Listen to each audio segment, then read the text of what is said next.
these are the plug setting multipliers of having different ranges 121 to 187 volts. So this is a plug setting multiplier, but nothing a metallic piece to short two coils. Now here I have placed it at 165 volts. So below 165 volts the relay will be not initiate tripping, but above 165 volts relay will start tripping and the disc will start rotating. This is called plug setting multiplier, and here you can see the time setting multiplier. The time setting multiplier, we can set it using revolving this disc over here, which is having a graduated markings over here for TMS. So I have set it to 1.0. These are tripping contacts.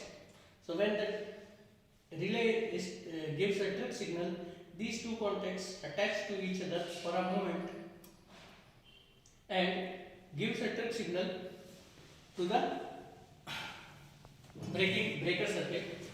So here I will remove this relay and show you the internal parts.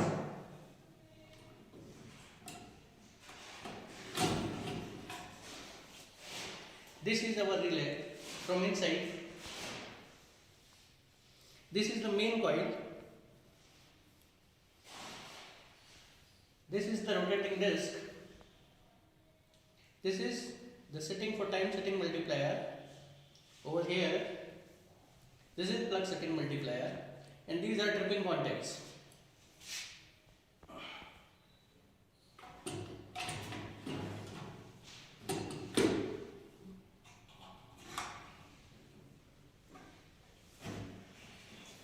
Again, here, these are two inputs. These are called voltage inputs. The voltage inputs are here to provide the fault voltage to the relay.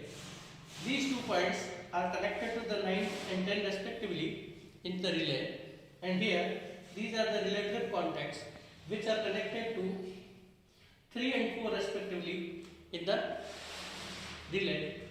So whenever the relay is tripped, these two terminals 3 and 4 will attach momentarily and give a trip signal to the injector.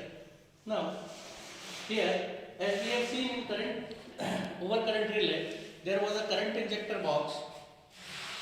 So likewise here we are having a voltage source.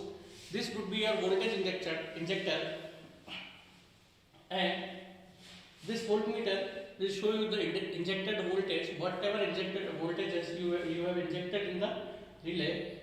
This is time totalizer, which counts the time taken for the relay to trip. This is the reset. Here is the output of this particular voltage source. So the voltage output will be coming from here, and this will be connected directly to the inputs of relay. And these are trip contacts. These trip contacts are directly connected to the trip contacts of the relay. So I will make this circuit using 4 mm patch cords.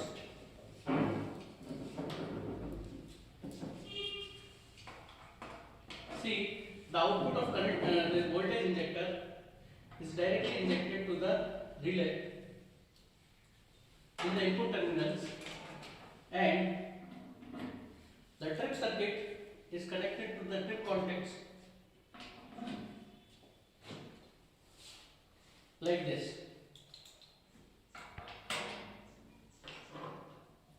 The power cord is attached at the back side of this panel.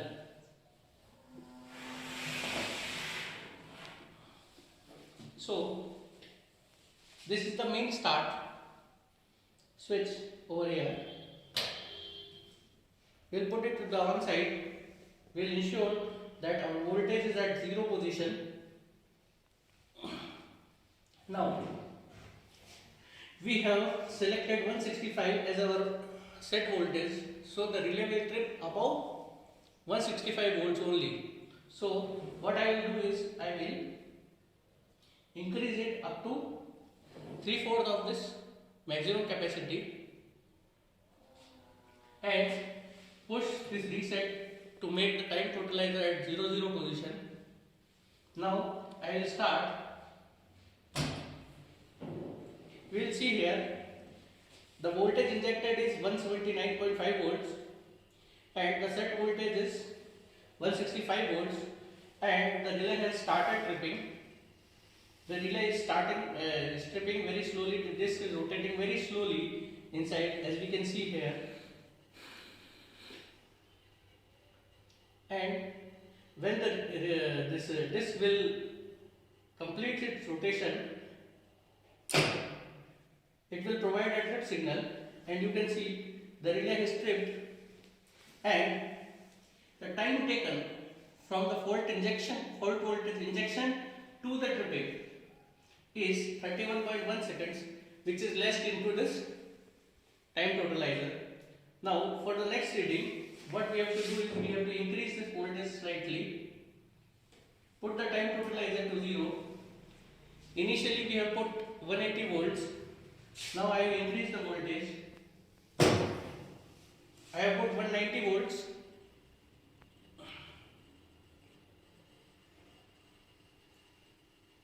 At 180 volts, it has taken 31 seconds. And now 191 volts, it is taking only 20 seconds. So, greater is the difference, lesser is the time taken to trip the relay. Now again, we will slightly increase this.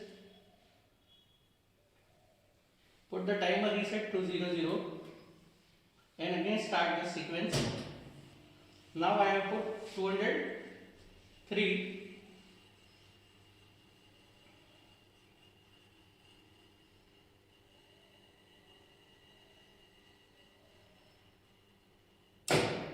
Now the relay has taken only 15 seconds. So as I increase the fault voltage, the del V, the difference between set voltage and fault voltage increases, and the time taken to relay to decrease, time taken to relay to trip will be decreased. Now I put it to the more far position, and you will see the relay will instantly get tripped.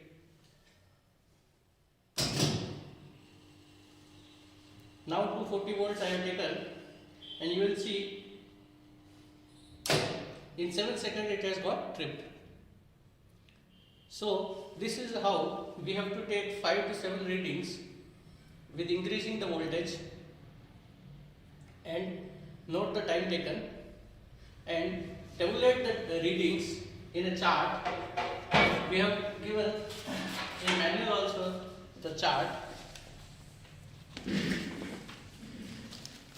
Here we can see plug setting voltage, fault voltage, what is the difference voltage, and what is the time taken. So we have to take 5 to 7 readings and make a graph between del V and time taken. So we would be plotting the IDMT characteristics for this particular relay, and this is the aim and objective of our experiment, to draw the IDMT characteristics of this particular electromechanical over voltage relay. So in conclusion, what we can say is, the greater is the difference between fault voltage and set voltage, lesser will be the time taken. Okay, so here it is concluded. So thank you very much.